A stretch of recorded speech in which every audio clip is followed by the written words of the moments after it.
Hello, and welcome to another meeting of the Afterschool Anime Club. My name is Max Newland. I am your co-host and one of your chapter co-presidents. And with me, as always, are my other friends and co-hosts and chapter co-presidents. First up, let me introduce Max Kostrak.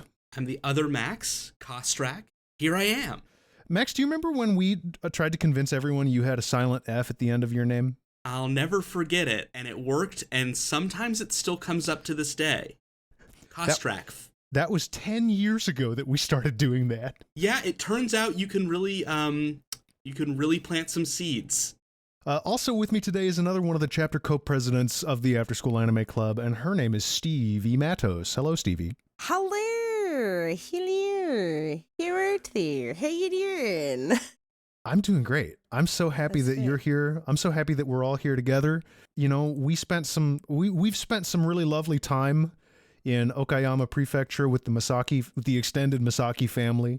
And unfortunately, that time comes to a close today because we watched episodes 6 and 7 of the first OVA for Tenchi. I think Muyo. we'll come back to Tenchi eventually, right? We will. Tenchi is low-key the reason I started this podcast, so we're gonna come back to Tenchi. Yeah, we know. Everyone knows. It's not a secret. Yeah, we know. We follow you on Twitter. You follow me on Twitter, the Ryoko only zone at Max Newland _ Is that not your hand? Have you not changed your handle to the Ryoko only zone? Well, I'm trying to get on that exposure tip. You know, I want people to know it's me. That's real. That's fair. Valid. Before we get started on the show, I of course have prepared a game for you. Yes. And I'm really hyped up. We won last time, Stevie. So yeah, both of you won. Yeah, we actually smoked it. Yeah. This one is a little different, but it's kind of reminiscent of last episode's game. Okay. So come with me today as we play a game that I call Spin-Off Sensation.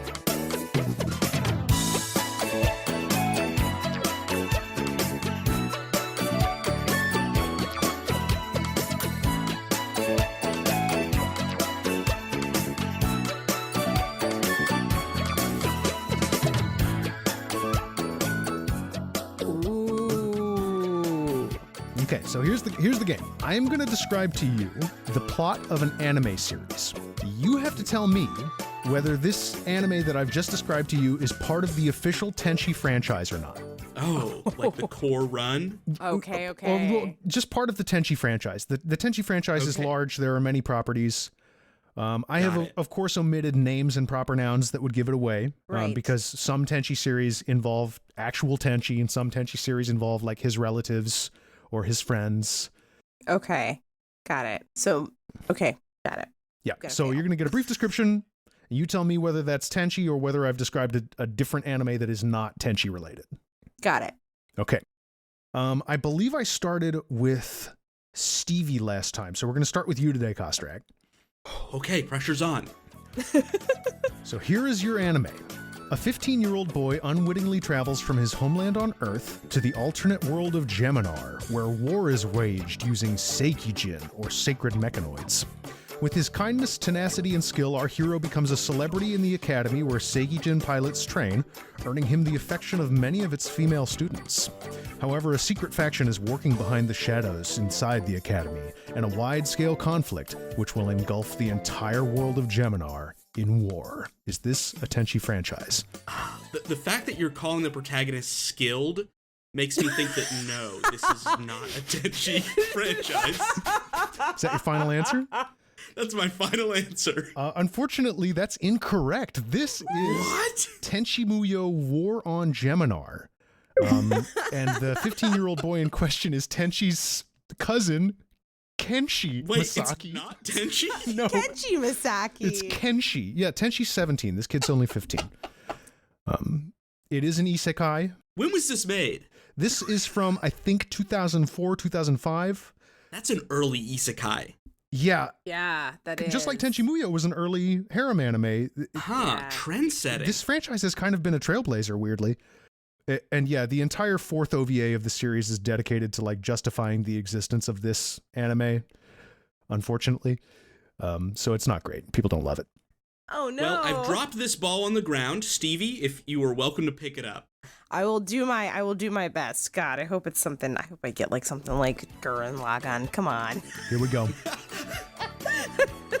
This series, loosely based on the legend of Momotaru, is set in the past in the city of Takahashi, Okayama, a real city in the real world whose tourism board sponsored the creation of this series, which is made up of 64-minute episodes. Our main character must travel back in time to stop a calamity in his own world, and in the process, runs into many of the friends he would make in his own timeline, and has to help them work together to save their future.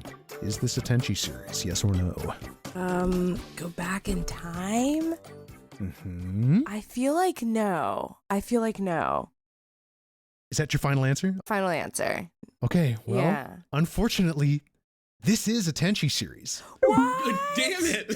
Damn it! This show is called Ai Tenchi Muyo, I as in AI, the word for love in Japanese. Oh. And it is actually the first, I haven't watched it. I have seen some bits of it that did not impress me, but it is notable because it is the first time that Patria Burchard returned to voice Ryoko in a main Tenchi series. That's dope. So the thing is, I got super caught up on the time because I was like, "Are we? This isn't Inuyasha, right? This isn't Inuyasha, right?" And I was like, There's going to be some shit in Tenchi in the future, so just wait. "Okay, Time travel's not gonna tip your anti-Tenchi radar. got it." By the time we're done with this podcast. Oh God. Okay, Max, it's up to you next. Okay. This series revolves around a teenage otaku who has no friends and spends all his time on a website where he blogs about visions that only he can see. Visions of mecha locked in an eternal war. One day he is sent to a parallel world where these mecha exist for real, and he joins a company to fight back against the devious Ra-Ra who want to take over the world. Is this a Tenchi series? The fact that I didn't hear the mention of a single girl in there makes me think that no, this is not a Tenchi series. Final answer. Sorry, this is a Tenchi franchise series. What is going on? What? The answer is all A. The answer is all A. Not a single fucking Tenchi character appears in this goddamn television Wait, show. what? Why is this a Tenchi? It's called Dual Parallel Trouble Adventure, and it takes place in the same universe as Tenchi, but does not interact with any of the Tenchi characters. Can I get that title one more time? What? It's not the most outlandish one you're going to hear today. It's Dual Parallel Trouble Adventure.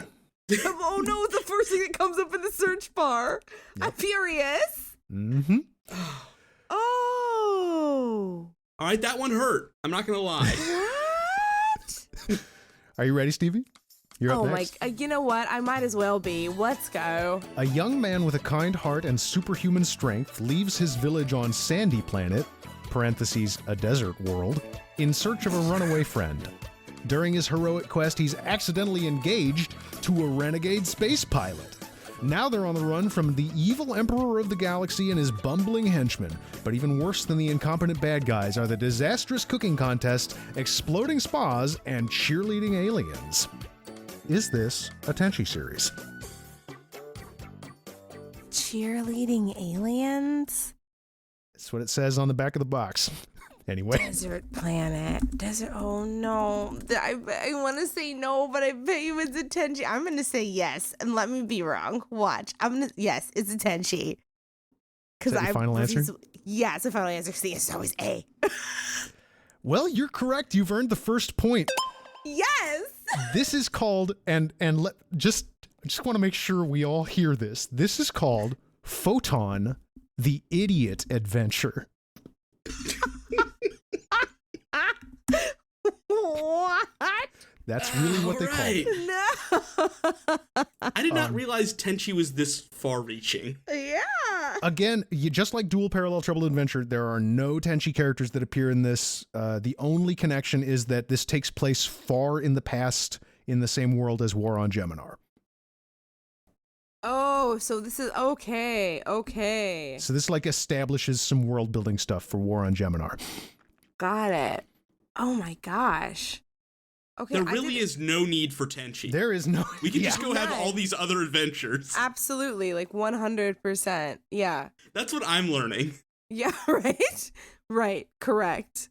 I have 2 more for you. Okay, let's go. One more each. So this one's for Here you, we go. Kostrak, number 5. Okay. A young girl is chosen by a mysterious goddess to wield the power of justice so that she can one day become queen of an alien planet. In her way stands another young girl, a friend of hers, also tapped for greatness by a rival goddess vying for the same position. This 3-episode OVA ends with a very confusing cliffhanger. Okay, based on my context knowledge of Tenchi, I'm going to say yes. This is Sasami. Great job. Ha Good job. Yes! This series I've just described as Magical Girl Pretty Sammy. ha! Sasami becomes kind of like a Sailor Moon type character. All of the Tenchi characters are in it. Their relationships are kind of shuffled around. Like Tenchi is her big brother now. She's not related to Ayeka anymore. Okay. What? Like an AU? Yes. Oh my God. Just wait. Okay. AUs. If you couldn't tell, AUs are a pretty big part of the Tenchi franchise. Absolutely. 100%. This is what? Okay, Stevie. Wild. Okay, last one. It's all coming down to this. Oh, God. This series revolves around a computer programmer with super hacking abilities who doesn't work for money, but his demeanor doesn't quite suit the jobs he's hired for. With the evil King of America causing trouble via the internet, our hero is nothing but busy as each new adventure brings even more interesting people into the picture. Is this a Tenchi series? Evil King of... The Yeah, evil King of America. Using the internet. This one's kind of prophetic when you think about it. Yeah. Yeah. I hate it.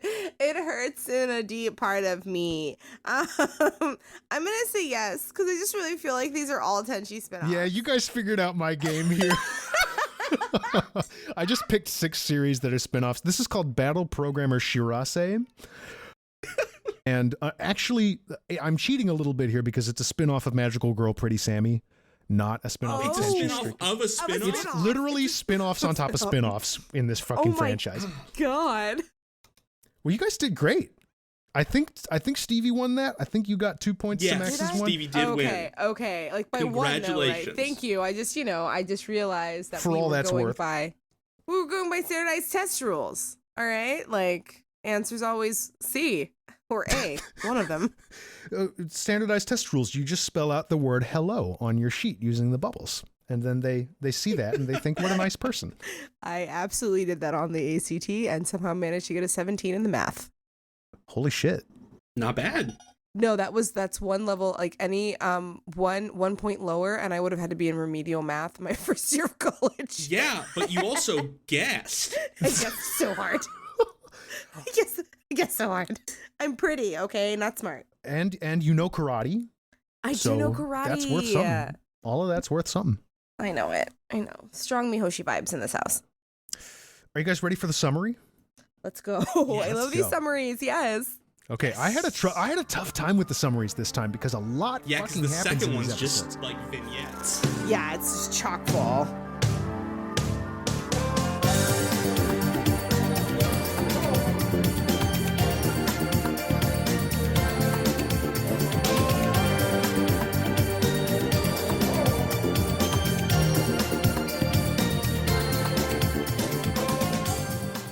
This week we watched episodes 6 and 7 of the Tenchi Muyo Ryooki OVA number 1. In episode 6, We Need Tenchi tells a complex story that flips between 3 subplots. Ryoko and Ayeka fight Kagato, setting aside their rivalry and working together to great effect.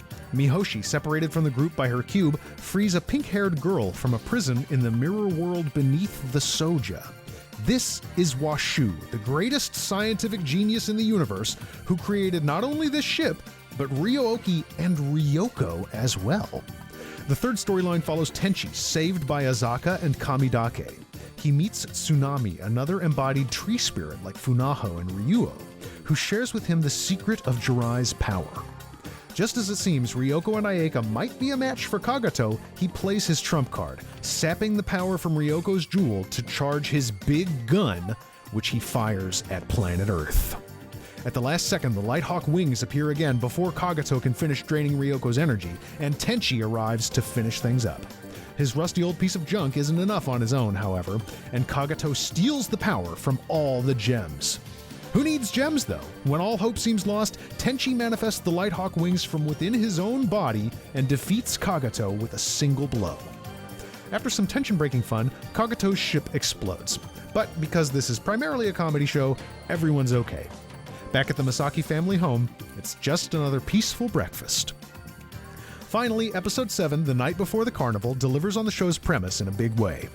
Ryoko, worried for Tenchi's safety, has been watching him all night. She's having some privacy issues, it seems. Tenchi remembers to pass on a gift to Ayeka from Tsunami, a seed of her ship, Ryuo. She can't do anything with it without little Washu's help, though, and together they hatch a plan.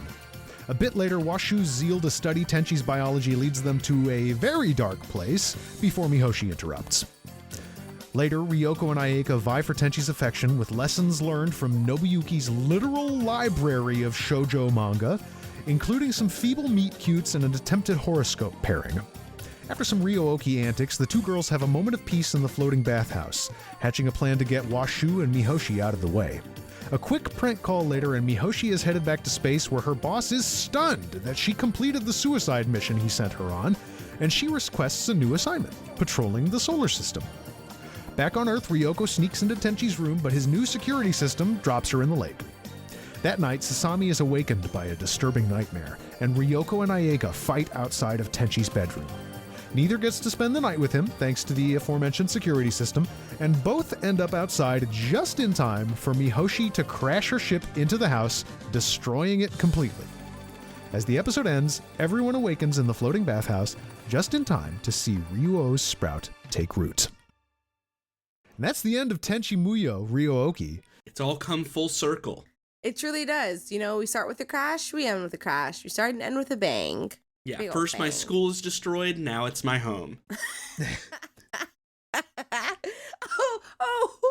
I'm gonna jump around on the subject of Please do. school, talking about. So my favorite was there were so many subplots in episode 7, but my favorite one, one of the bigger plots was Ayeka and Ryoko trying to learn how to flirt. Oh my god, using manga. It's the best It was shit. so funny.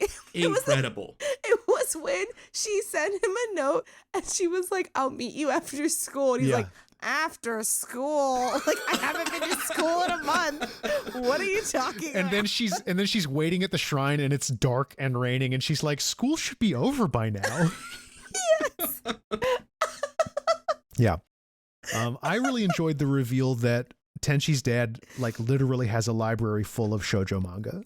Yes, correct. That was ridiculous. It was just so many cuts of books, like piling on top of each other. Pile. The Masaki family house is like this labyrinth that's kind of always different in every episode. Like you never know Yes. what's going to be there. It's a really big house too. Like when they zoomed out, like and you saw like the actual house itself with like it was actually first of all it was Yeah. gorgeous. It was like purple and green. I might be giving away some stuff that I could save for trivia later, but Tenchi's dad, Nobuyuki, is a architect, and he actually designed the Masaki home himself. Oh, that's cool. Oh. I love that. This is based on Masaki Kajishima's own home life. His father was an architect as well. And he got his starts as an illustrator by copying his dad's drawings. That's really cool. So I feel like there's a lot that is taken from the author's life in this, because we've talked about the prefecture before. Oh, yeah. And some of the local issue and pieces here. So this is very much a personal story. Right. With some alien girls added in. Right. Personal. Who are Normal. all related to each other. Yeah, let's talk about that. So yeah, you guys met one of my Right. favorite characters, Little Washu. A very interesting character. I like Quite Washu a an lot. intro. So yeah, we meet Washu on board the Soja because apparently Kagato used to be her student, which Yes. there's only one line in the show that justifies that, but I guess that's the Mhm. relationship. Okay, go. Please explain because I need this question thank answered. you. Please explain. I need this question. All I answered. know is that she was his teacher at one point, and Right. then he imprisoned her in the mirror world that she created on like the underside of his spaceship. Okay, great. Okay, cool. That's what I got, and I was like, wait, you student didn't kill the master, but put the master in a parallel dimension. And the Guarded master by was like, snakes. guarded by snakes. And the master's like, yeah, I guess this is fine. What has Washu been up to? Did she notice time passing or I don't know. She's been in a crystal. You know how it. You know how it sometimes is. you just for 2,000 years you go in a crystal. Sometimes when you think real hard, you got to take a nap. Sometimes you got a big brain, you got to sleep. I don't know. And let's talk about her intro a little bit because it's Mihoshi who finds her, right? And yes.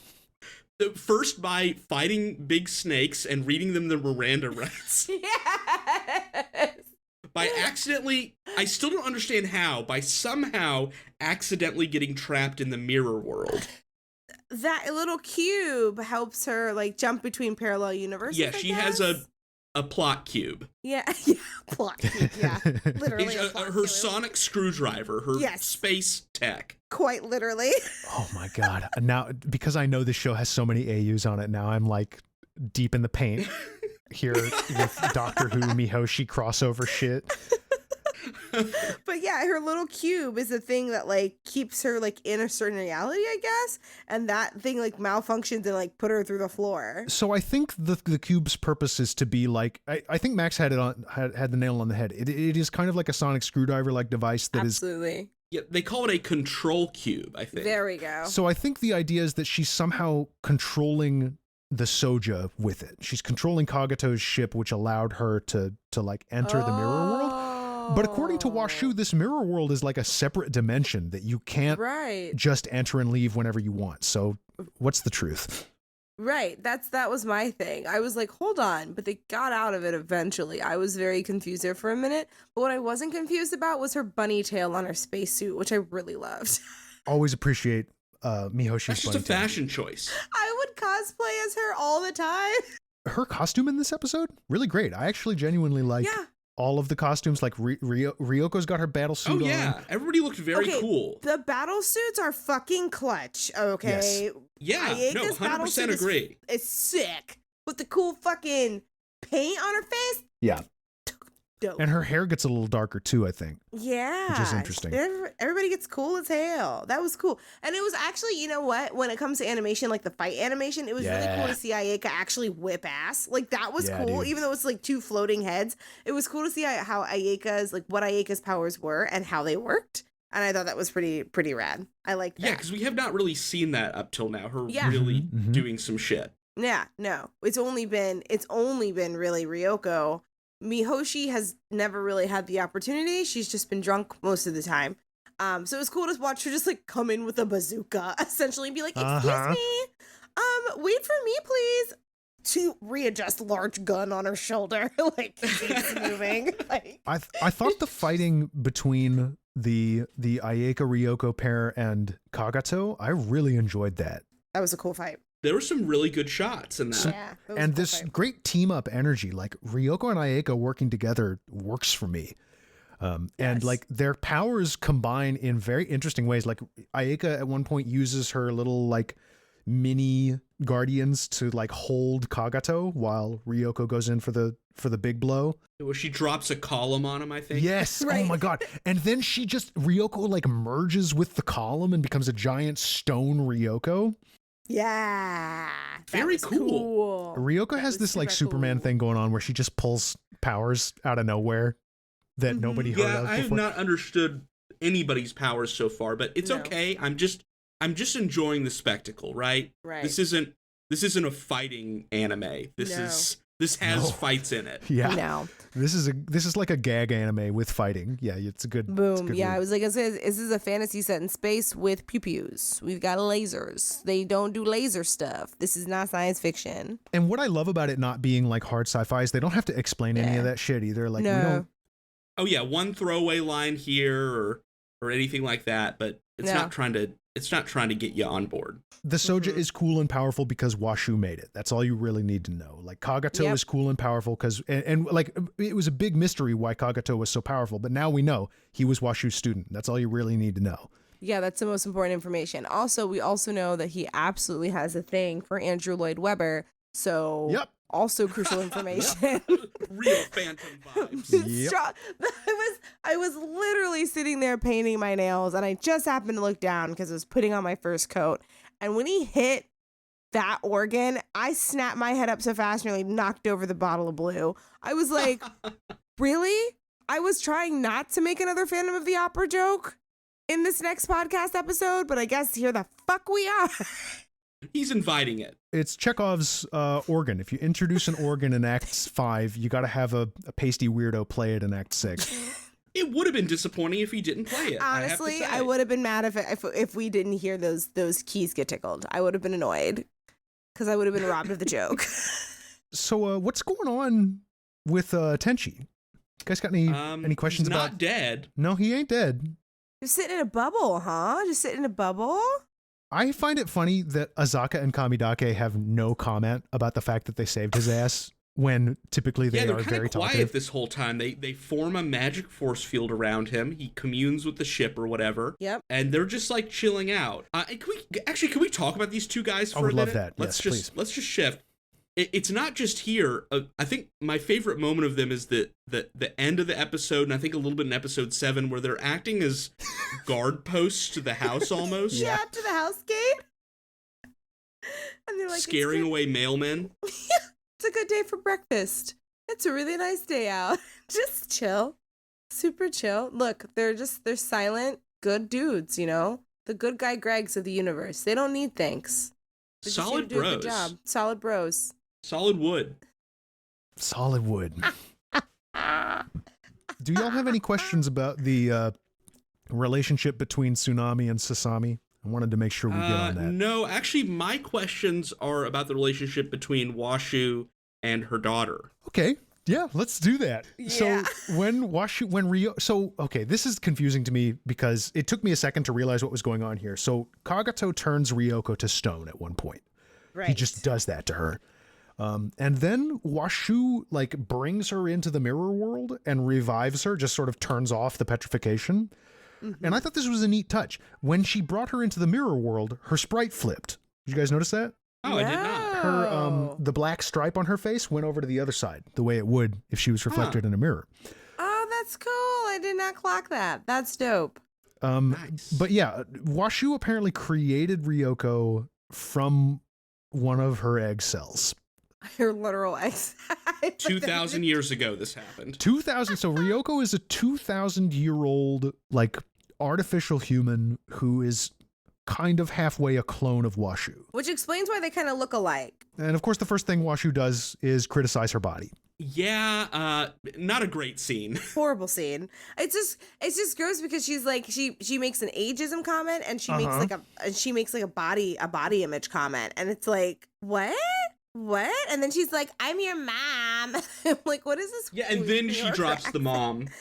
Yeah. This is another familial relationship that gets torpedoed in later Tenchi continuities. Good, because there's that brief moment where Ryoko's like, but I've been on my own for 2,000 years, and then she tries to get sentimental about it, and it's like, we don't have time for this. The Phantom is tearing down the opera house. Get it together. Your boyfriend is probably dead. Your boyfriend's dead. We have bigger problems. Absolutely. There are a lot of really fun scenes, I thought, between Washu and Mihoshi in this, as they just sort of provide commentary on the fight. Oh yeah, that's they're happening. cheering on with the fans, and they're going over the ship plans. Yeah, they seem like they would be friends. And then episode 7, Mihoshi has to go away, and little Washu's like, whatever to everybody, and I'm like, I don't know how I feel about little Washu. I feel like she's all over the place. I feel like they introduced her in episode 6. They did not decide on how they wanted her to function within the whole story. Yeah, I think that's really insightful, Stevie, because I have similar feelings. Yeah, it just seems like they brought her in, one, to kind of Deus Ex the part This of Machina. Deus Ex Machina a little bit, and then it was also kind of they were like, oops, well, we're done with the OVA. Guess she's here now. Well, yeah, because 6 was supposed to be the end, right? Yeah. 6 was the end. 7 is an extra one on top of that. Yeah. So this is a character that was introduced halfway through the very last episode. Correct. Gets a bunch of screen time, and then That's the end. Yeah, that's Right, we that don't was even it. see like notably, this is kind of like, this is a bit weird. There isn't even like a wrap up scene at the end of episode 6. Like we No. kind of everybody gets to relax on Kageto's ship after Tenchi defeats him. But then when we come back to Earth, you just see the Masaki house. You don't actually see any of the extended Masaki family. Right. If I was to be really cynical, we don't know they're alive because the scene before that, the whole space station they're on blows up. Yeah. Like completely from true. the center explodes. That's fair. And it's right after, like, they're talking and then it blows up. They're not like Okay. prepared to leave. They're just having a conversation. I think they're even like, how do we get out of here? And then it blows up. They really were. They were like, oh, well, they were like, oh, I guess we should leave, huh? And they're like, yep. It's a good thing I know how to leave. Doesn't show how they leave or something like that. They leave. They apparently teleport onto Ryohoki. I guess. hope. I guess. And then, like, Kageto's ship just explodes. Yes. Turns into space dust. Did I miss the justification for Kageto's ship exploding, or did somebody mention like I did not. It was its time. That, Was that literally what they said? I no, missed no. that. That's what I'm assuming is time to die. It began to curdle and it said, never mind. I shall shuffle off this mortal coil. No, I did not actually catch that. Real talk, though. Wait, I do have a question about Susami and Tsunami. Oh, please. Do ask. Susami asked for Tsunami's help, right? And that was the whole prayer in front of the tree thing. Yes, correct. And so, so the ghost that floated in front of Tenchi was not grown up Susami. That's what I Well, thought at first. Now, here's the Wait. question. What? Eh? Here's the question I'm going to pose to you. Oh, no. Sasami and Tsunami are kind of treated as like one and the same by the series. So Okay. I don't think it's really inaccurate to think of her as grown-up Sasami, but it's not like grown-up Sasami traveling from the future. It's just like No. she has the capability of transforming into an adult version of herself when needed. Okay, that's also what I began to glean after a while when Tenchi was in that like spirit world thing and he was like, I've got to go help him.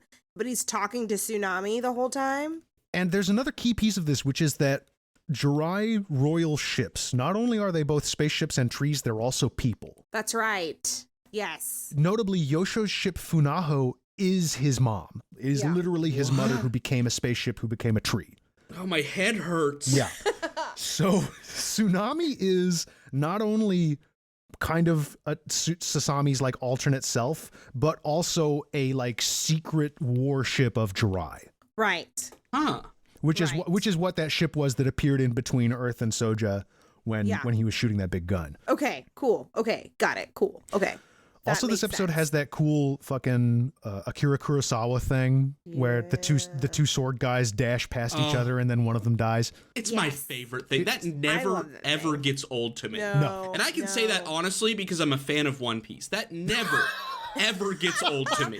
See, no, I can say it honestly because I'm a fan of Samurai Champloo, and it happens all the time Oh, in that. yes. And it happens all the time in Afro Samurai, and it happens. Oh, I just love it. I love it all the time. I think live It action. does not get old. It doesn't get old. Live action, 12 Samurai. Hell fucking yes, dude. Fuck yeah, I love that movie. But God, yeah, no. The run past each other, you see one person crumble, and it's zoom out. As a kid, I saw that happen and I thought he got Tenchi because it cuts to Tenchi and he's got like the space laser after Yeah, image. it looks like he got yeah. cut. Yeah. And then it just fades away. I guess Very that's the cool. Lighthawk wings at work. Hell yeah. This is very- Yeah, which, it's very by the way, the light hawk wings, all this stuff, what it really comes down to in the end, is, and Tenchi says that he has to trust in his own power. The power was inside him all along. He did not need the sword penis. He did not need the balls. Nope. Just needed guts. Just needed guts. That's Just all it need takes. guts. When I was a kid, I looked at that sword that he created, and my read on it was that it was a tube. I'm sorry, Just what? the two. Just You know, the you know what I'm two. talking about? You know, the sword he creates out of the Lighthawk wings, it like Yeah. forms from the Yeah. hilt, goes all the way to the top, and then there's like a little circle at the top. Yeah, Uh-huh. yeah. I was like, oh, that's a hole. This is a tube. He's got like a fanoodle or something.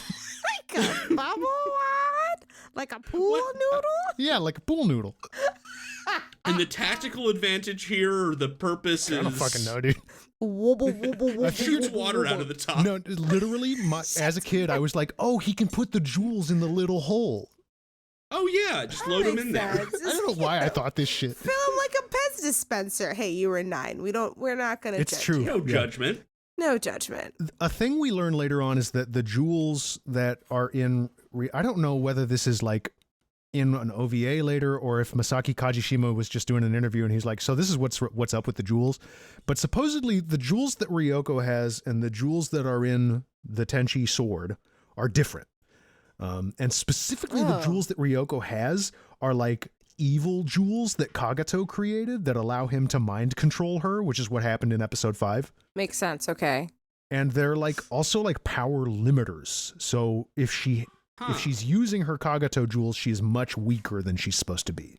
Oh. Interesting. So like full power Ryoko would have not this would not have been an issue. Full power Right. Ryoko Yeah, they would have said just that. annihilated. Yeah, Sojo. Washu mentions that. It's like, oh, she's not going a whole hog because she'll burn Ayeka to shreds or something like that.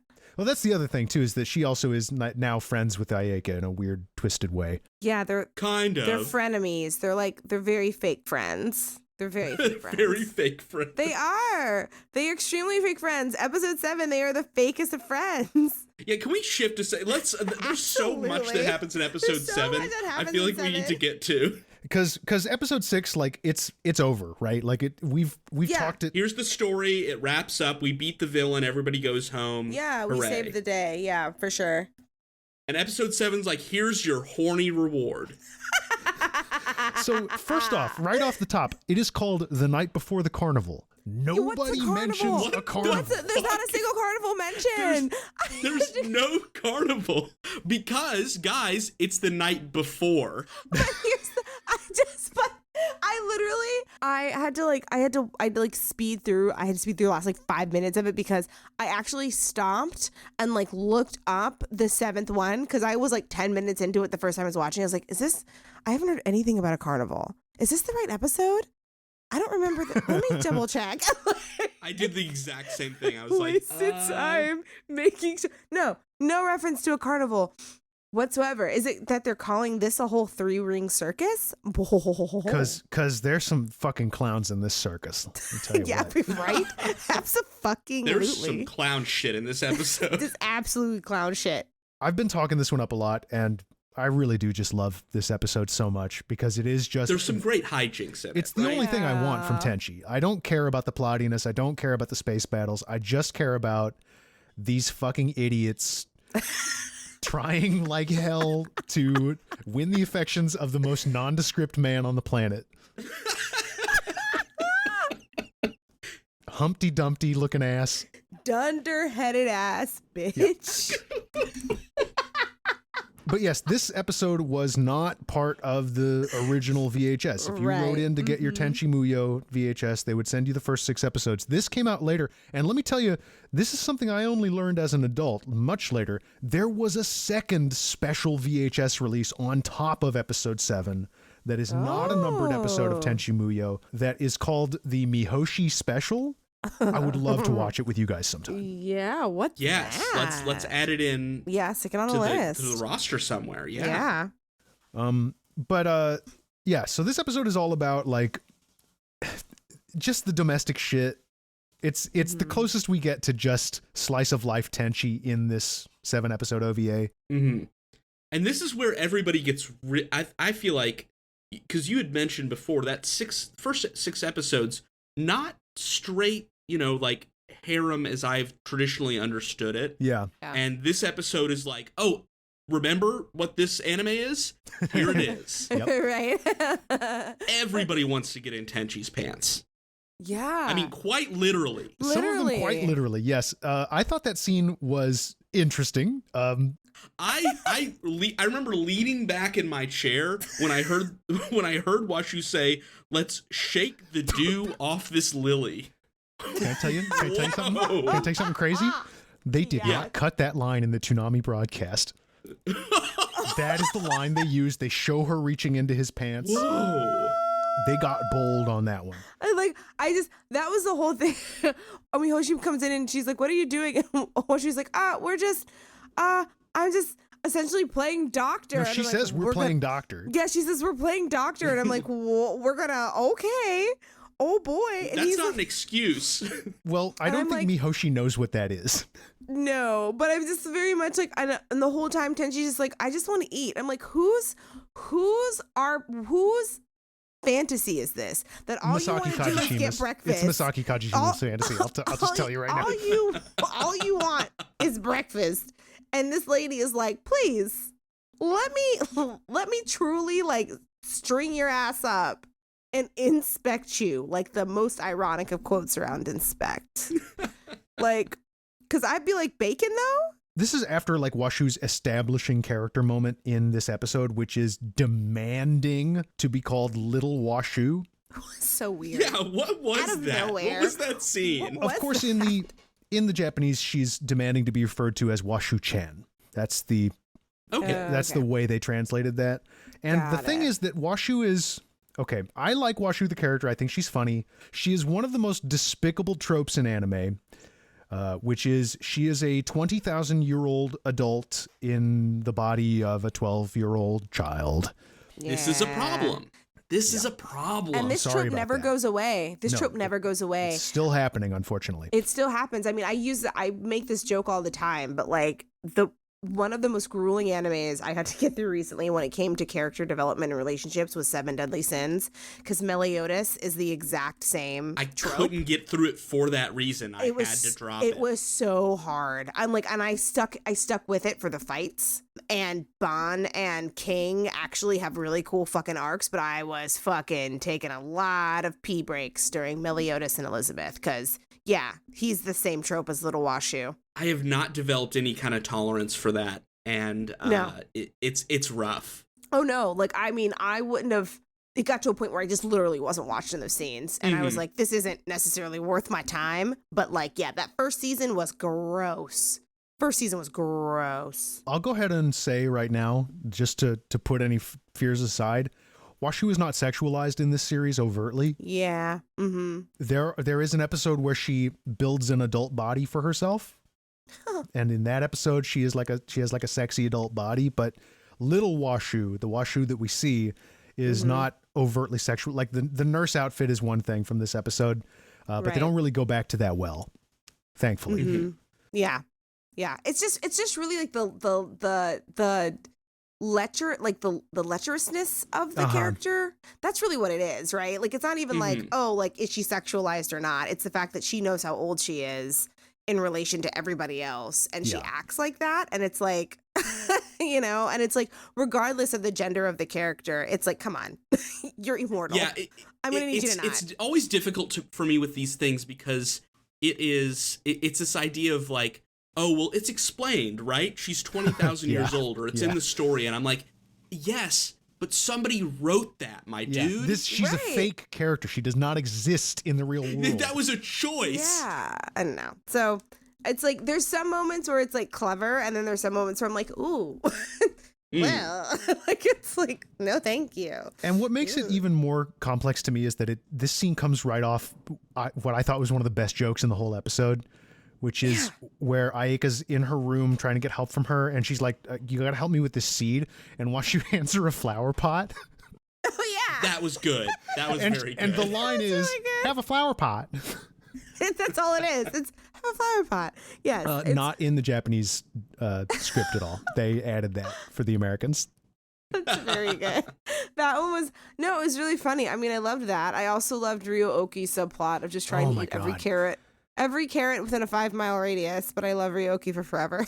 In the beginning of the episode, Tenchi's seen working the field, and he tells her that all of these carrots are for her. Yes. What are you doing, man? What is this? Well, I don't have to go to school anymore, but I do have to farm like several plots of land for my little pet rabbit cat. Oh, it's hold on. It's actually, well, it's a spaceship. That's why I have to let me take it back. So these girls are living with me, and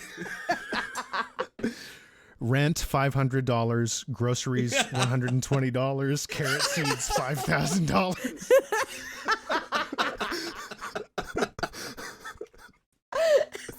great. Please help me. My space girlfriends are starving. Oh God. Yeah. Yes. It's really cute how Ryo-Oki.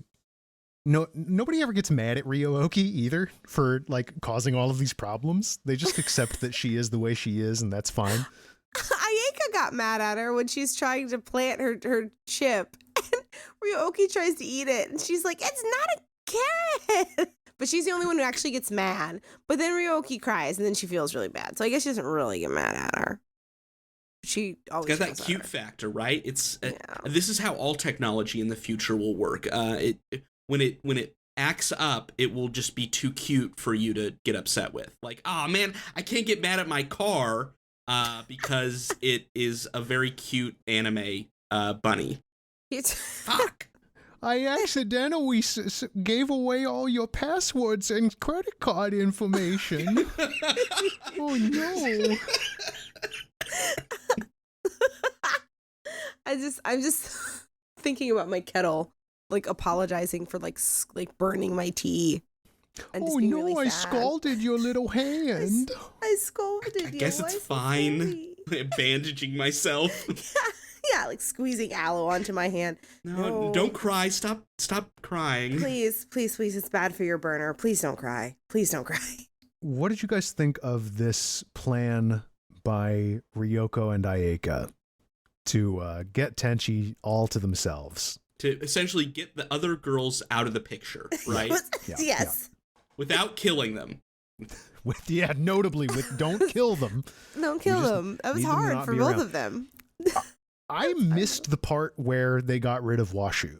I was gonna ask if anybody caught that. It was because a throwaway line, I think. Yeah. Where they were gonna like lock her in her force field area or something. As if you could lock Washu in anywhere. that's what I thought. I was like, There's what? this great moment that when I was a kid was like the funniest thing I'd ever seen in my life, which is when Ryoko's about to do the prank call and she goes to Grandpa's Okay, yeah. where this Grandpa's is- chilling, and she like stumbles over her words and then is like, "Can I just use your phone for a second?" Yeah.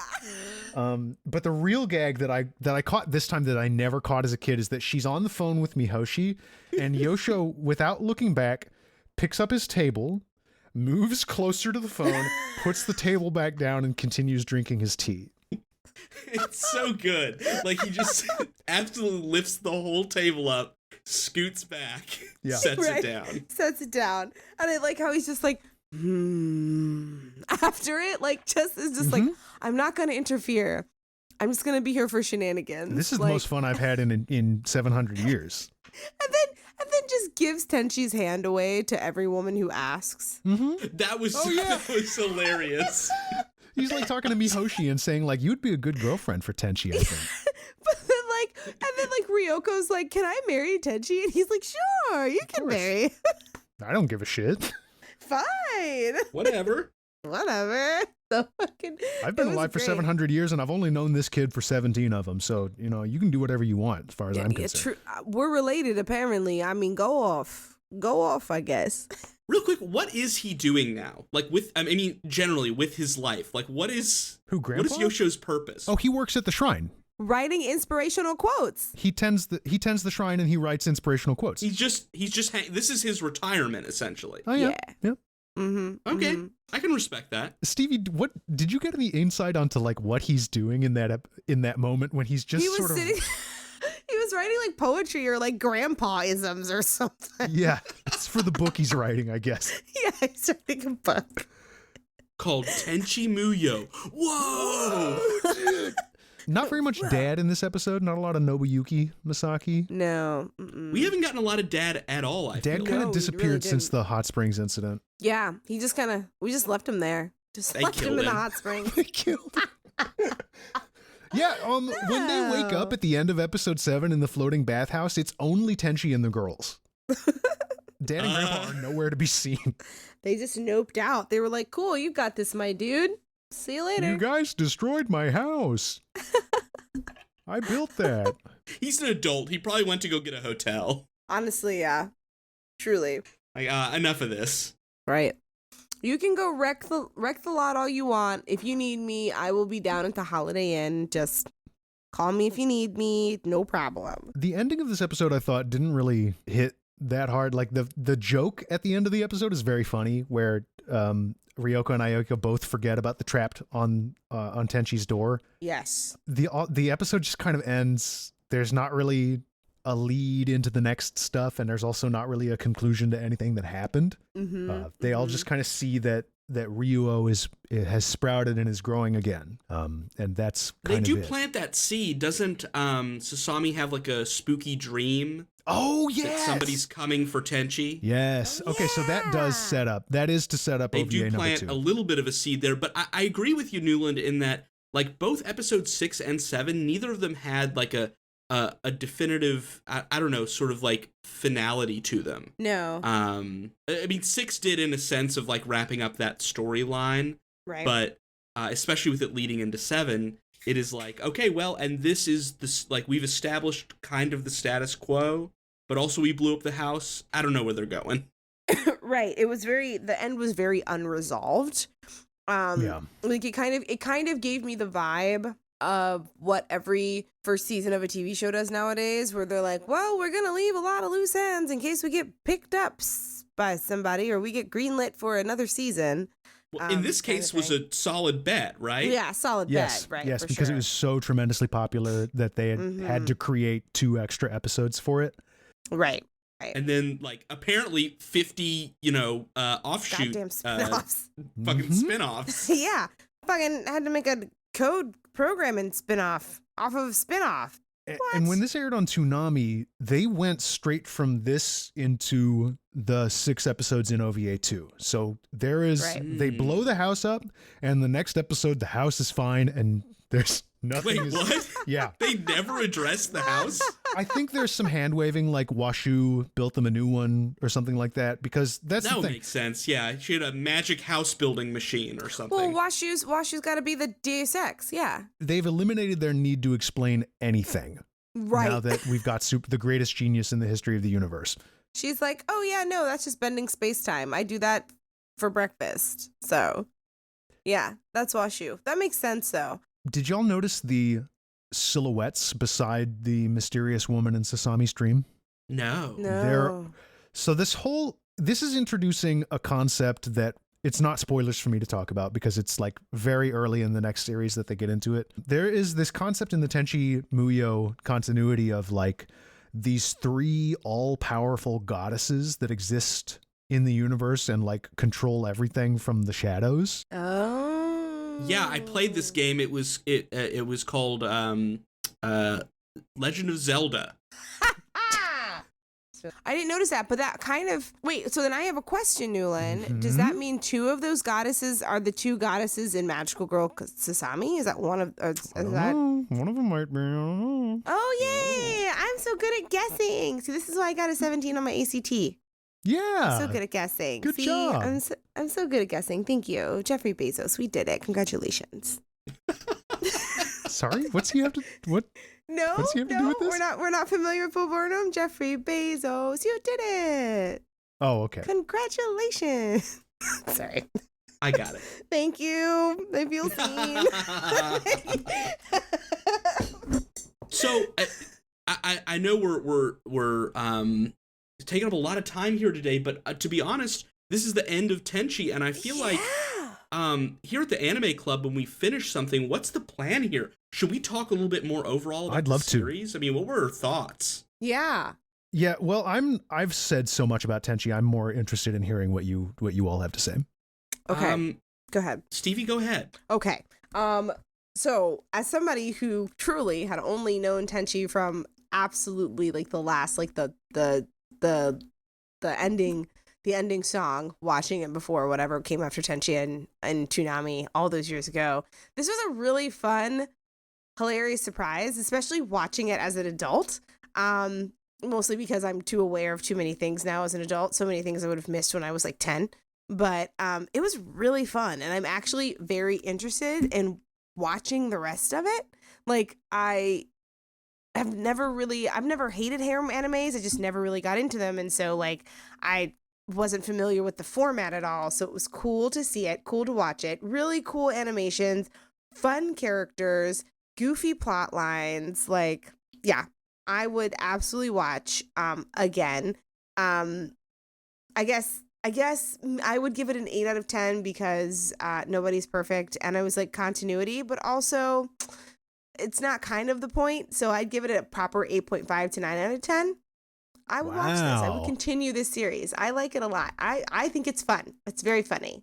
I have to agree on a lot of those points, Stevie. I mean, I think one of the most difficult things for me here was watching this with the weight of context as an adult anime fan, you know, Right. like the ability. I've seen so much, and so coming back now to this, which Newland, I know for you was kind of foundational, and for a lot of people was. I mean, this was a very early show, and as you know, as the point here of After School Anime Club talking about this specific point in time, I'm honestly like, I remember seeing so many of the ads for this show, like on Toonami all the time. They really pushed it. Yeah. And I remember I was I was pretty young at the time, and I remember looking at this and saying, I think this would be dangerous for me to watch.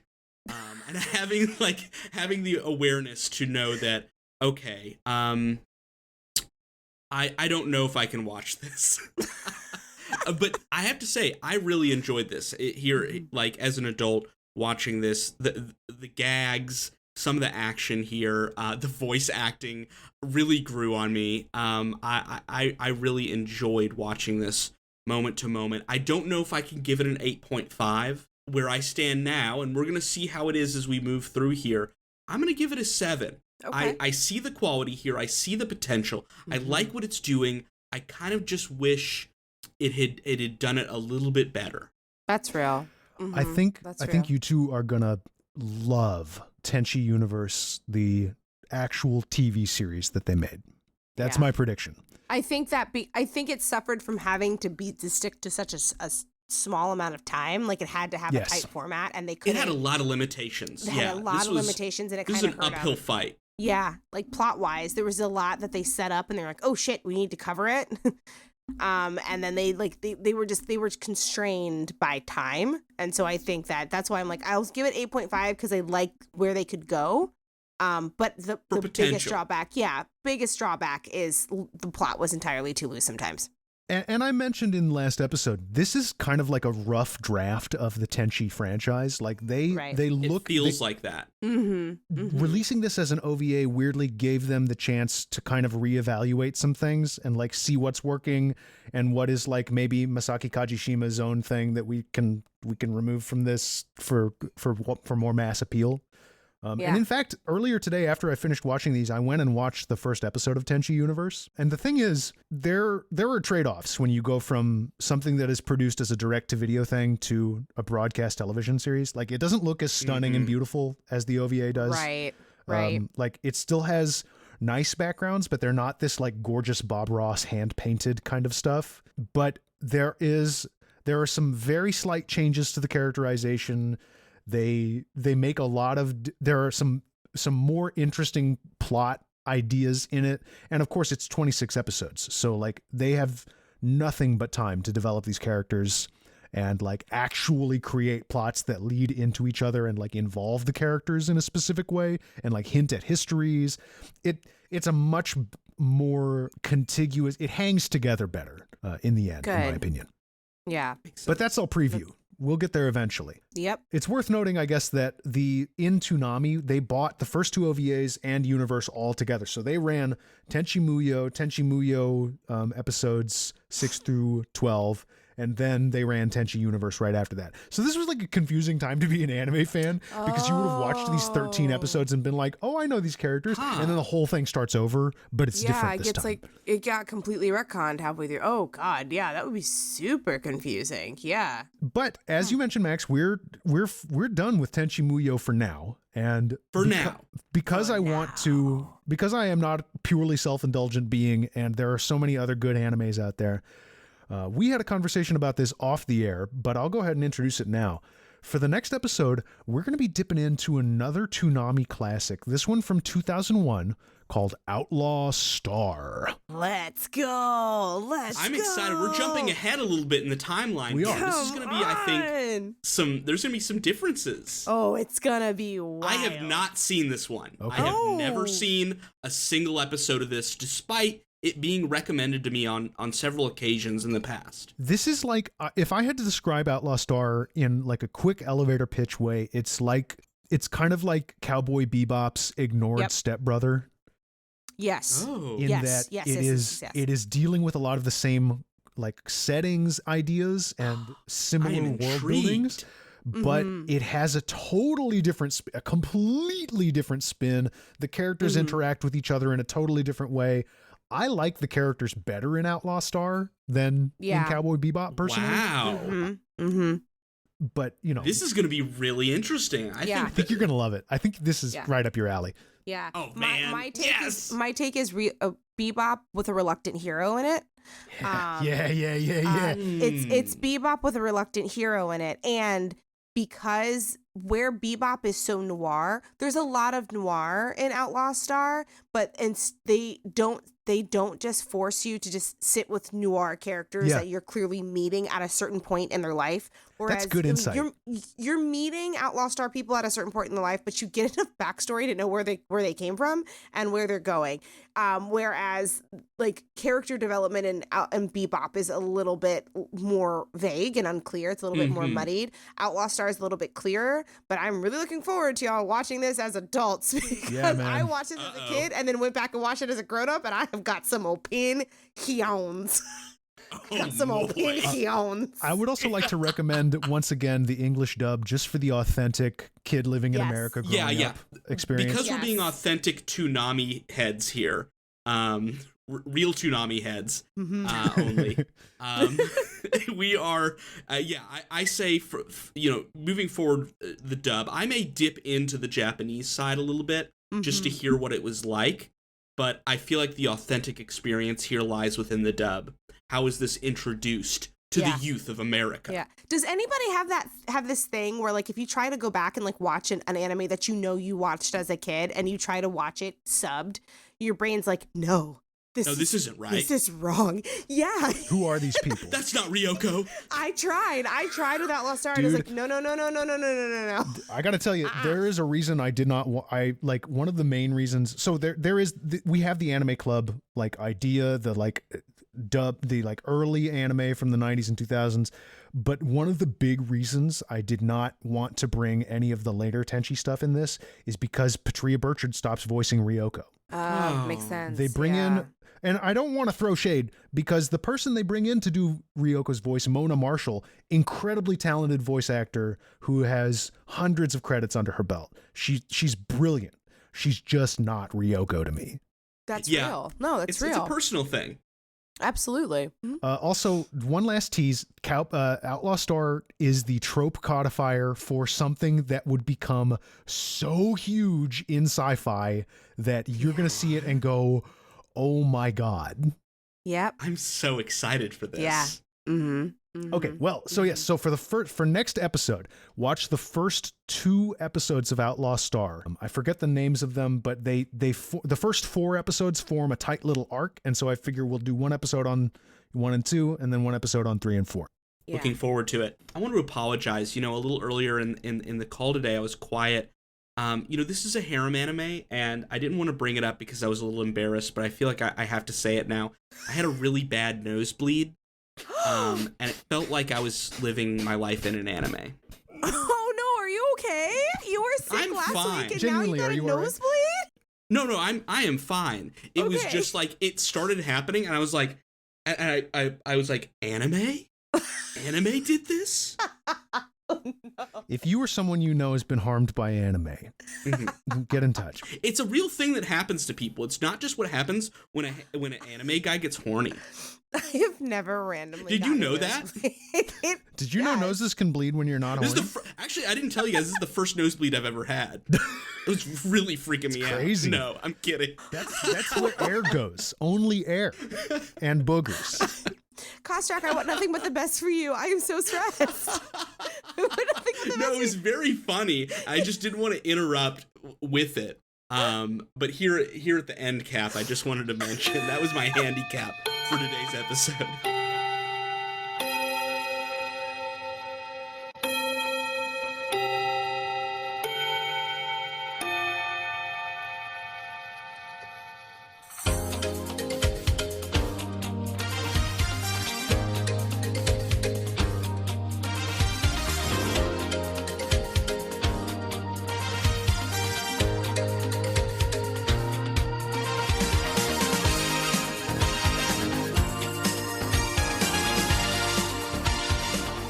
Well, that bell means this week's meeting of the Afterschool Anime Club has come to a close. It's been a pleasure hanging out with you, and if you'd like to follow us online, you can at Anime Club Pod on Twitter. I'm on Twitter at MaxNewland_. Kostrak, where can people find you? You can find me on Twitter. It's at Max_attacks, safety dog. I don't do much on there, but come over and say hi. And Stevie, how about you? You can also find me on Twitter and sometimes on Instagram under the handle asmattering on both platforms. And like I say every time, our show is very new, so the best thing you can do to support us is leave a 5-star review with a rating on Apple Podcasts or your podcast platform of choice. And the offer is still open. If you leave us a 5-star review that is particularly funny or entertaining and has our show's recommended daily value of chicken-headed shit, which is 0, I will read it on the air. None. No chicken-headed shit. Cool. Be cool. Come on. Come on. You know. Rule number 1, be cool. Rule number 2, come on. Come on. Did we just accidentally did a fucking McElroy bit? God damn it. Did we? Yeah, they did that. They did the fucking... Oh, man. All right. Well, it's like that episode of fucking South Park. Simpsons did it. Yeah, Simpsons did it, yeah. These 3 dudes record every waking minute of their lives. Someone's going to accidentally do one of their bits. Yeah. Okay, that's enough Inside Podcast. We're so glad we got to spend this time with you. Thank you for listening, and we'll see you at the next meeting.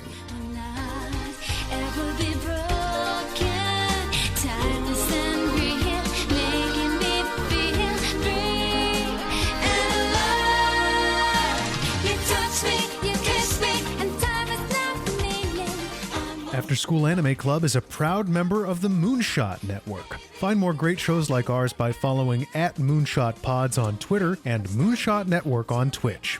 You can also support the work we do at patreon.com/Moonshot Network.